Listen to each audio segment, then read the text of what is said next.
Hello everyone, welcome to my YouTube channel. आज मैं आपको NCERT maths class 7th exercise 3.1 से इसका क्वेश्चन 1 कराऊंगी। देखो बच्चे, क्वेश्चन 1 है find the range of Heights of any 10 students of your class. ठीक है, आपने रेंज फाइंड करना है बच्चे। सबसे पहले आपको आपकी क्लास के 10 स्टूडेंट्स की हाइट पता होनी चाहिए। ठीक है, हाइट आप कुछ भी लिख सकते हो बच्चे, आप अपनी हाइट से आइडिया ले लो, अदरवाइज आप कुछ भी लिख सकते हो। जैसे हाइट हम लेंगे बच्चे तो उसको हम सेंटीमीटर में काउंट करेंगे। ठीक है बेटा, तो हम सेंटीमीटर में कोई भी हाइट ले सकते हैं। ठीक है, सो हम जैसे कि 140 ले सकते हैं, 125 ले सकते हैं, 130। ठीक है, इस तरीके से आप कोई भी हाइट ले सकते हैं। जैसे क्लास में बच्चे छोटे बड़े होते हैं तो आप हाइट छोटी बड़ी मतलब उसके अकॉर्डिंग ले सकते हैं। ठीक है, सो हम लेट कर लेंगे क्योंकि हम मान रहे हैं हाइट को। ठीक है, सो हम लेट करेंगे।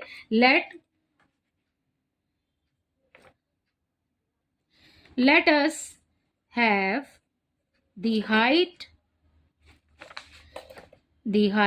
क्वेश्चन में से ही लिख रहे हैं, हाइट्स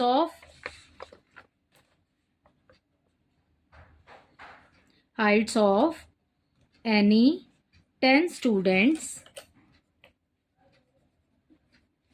इन आवर क्लास। ठीक है, तो ये लिख लिया हमने फर्स्ट लाइन।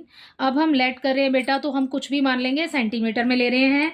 ठीक है, सो हम यहाँ पर ले लेते हैं जैसे कि 125 सेंटीमीटर। ओके, और उसके अलावा 126 ले सकते हैं। ठीक है, सब सेंटीमीटर में आएगा। 130 हो जाएगा, 131 हो सकता है। ठीक है, कुछ भी, मैं सेंटीमीटर सबके पीछे नहीं लगा रही हूँ, आप देख लेना। ठीक है, आप लगा देना अगर आपको लगाना है तो, अदरवाइज आप लास्ट में भी लिख सकते हो या फिर आप ऊपर लिख सकते हो। Late us have the height in centimetre, आप यहाँ पे ब्रैकेट में लिख सकते हैं और फिर उसके बाद आपका पूरा क्वेश्चन में से चलेगा, ऐसे लिख सकते हैं इन सेंटीमीटर। ठीक है, सो यहाँ पर सेंटीमीटर नहीं लिख रही हूँ अभी इस समय। ठीक है, 138 हो जाएगा, 150 मान लीजिए।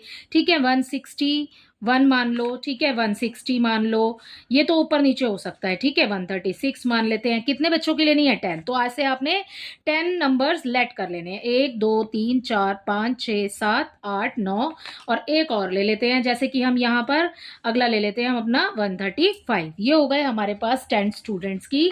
लेट कर ली है हमने हाइट की कितनी है। ठीक है, इतने इतने सेंटीमीटर है। राइट, अब आपको बच्चे इस क्वेश्चन में बोला है बेटा फाइंड दी रेंज। रेंज कैसे फाइंड करते हैं? रेंज फाइंड करने के लिए आपको सबसे पहले हाईएस्ट नंबर चाहिए होता है और फिर लोएस्ट नंबर चाहिए होता है।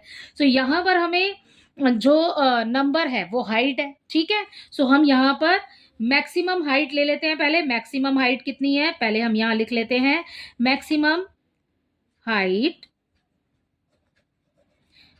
हाइट इज इक्वल टू, यहां पर सबसे बड़ा नंबर कौन सा है? 161 सेंटीमीटर। ठीक है, तो 161 सेंटीमीटर मैक्सिमम हाइट है।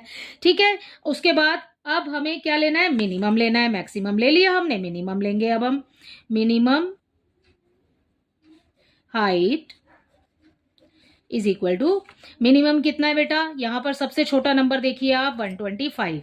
ठीक है, सो ये आ गया 125 सेंटीमीटर। ये तो हमने अपनी तरफ से माना है। अब क्या करेंगे, आपको रेंज फाइंड करना है। सो रेंज फाइंड करने के लिए आपको यहां पर लिखना है range is equal to maximum, जो आपने माना है मैक्सिमम नंबर। ठीक है, मैक्सिमम में से, मैक्सिमम हाइट के अंदर से, ठीक है, माइनस कर देंगे हम अपनी मिनिमम हाइट को। ठीक है, सो ये हो जाएगा आपका रेंज का फॉर्मूला। ठीक है, मिनिमम हाइट। ठीक, सो मिनिमम हाइट लिख दिया बेटा। आगे देखो, नंबर लिख लो। मैक्सिमम, रेंज फाइंड करना है, रेंज लिखा is equal to maximum height कितनी है? 161।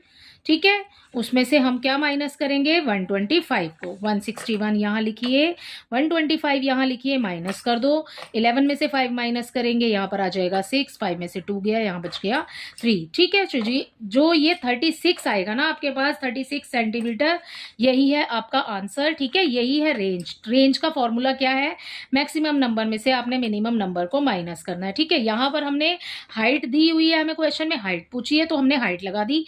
ठीक है, हमने सबको सेंटीमीटर में लिया था तो हमने यहाँ पर लास्ट में सेंटीमीटर लिख दिया। ठीक है बेटा, कुछ नहीं करना, आपको सिर्फ लेट करनी है हाइट। ठीक है, सो आप कोई भी नंबर ले सकते हो, ऐसा नहीं है कि सबका आंसर 36 ही आएगा, बट आपको यहाँ पर हाइट बोला है, सो आप हमने ये वाले नंबर्स ले लिए हैं, लेट किए हैं। मैक्सिमम नंबर लिखा, लोएस्ट नंबर लिखा, और उसके बाद में यहाँ पर हमने माइनस कर दिया मैक्सिमम में से मिनिमम वाले नंबर को। ठीक है, सो आपका आ जाएगा आंसर। इसी के साथ आपका क्वेश्चन नंबर 1 तो कंप्लीट